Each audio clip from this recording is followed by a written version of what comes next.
হঠাৎ করে কেউ যদি সকালবেলা আপনাকে ফোন দিয়ে বলে আপনার একটা পার্সেল ছিল, তাহলে সেই সময় আপনার অনুভূতিটা কেমন হবে? আমার সাথেও সেম ঘটনাটাই ঘটেছে। সো আসসালামু আলাইকুম এভরিওয়ান, সবাই কেমন আছেন? আলহামদুলিল্লাহ আমি কিন্তু অনেক বেশি ভালো আছি। তো সকালবেলা ঘুম থেকে ওঠার পরে এরকম একটা ফোন চলে আসে, আর সেই ফোনটা পেয়েই কিন্তু আমরা রওনা দিয়ে দেই সেই পার্সেলটা নিয়ে যাওয়ার জন্য। আর ওই দিক দিয়ে আমার বোন তো অনেক বেশি হ্যাপি আর অনেক বেশি এক্সাইটেড। বলছে যারই হোক, যেহেতু আমাদেরকে ফোন দিয়েছে তাহলে অবশ্যই আমাদেরই হবে। চল গিয়ে দেখি, যা হবার হবে। তো আমি এখানে এসেছি ঠিকই, আমি আমার পার্সেলটা নিয়েও নিয়েছি, বাট আমি কনফিউশন এখনও যে পার্সেলটা কার, আমার নাকি অন্য কারোটা আমার নামে ভুলে চলে আসছে।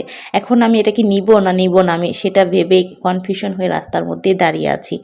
কিছুক্ষণ কনফিউশনে থাকার পর আমি বুঝতে পারলাম ভুল করে তো আর এত বড় পার্সেলটা চলে আসে না, অবশ্যই এটা আমার নামেই এসেছে। তো এতক্ষণ আমি যাই বললাম সেটা সম্পূর্ণই ছিল জাস্ট ফান। আপনাদের সাথে আমি একটু মজা করার জন্য কথা বলে দেখলাম, আসলে আপনারা কি বলেন। এটা কিন্তু আমার নামেই এসেছে আর আমার জন্যই এসেছে। তো আমি এটা নিয়ে এখন বাড়ির দিকে রওনা দিচ্ছি, যেহেতু আমি পার্সেলটা পেয়ে কিন্তু অনেক বেশি খুশি, আর আমার থেকে বেশি খুশি হচ্ছে আমার আপা।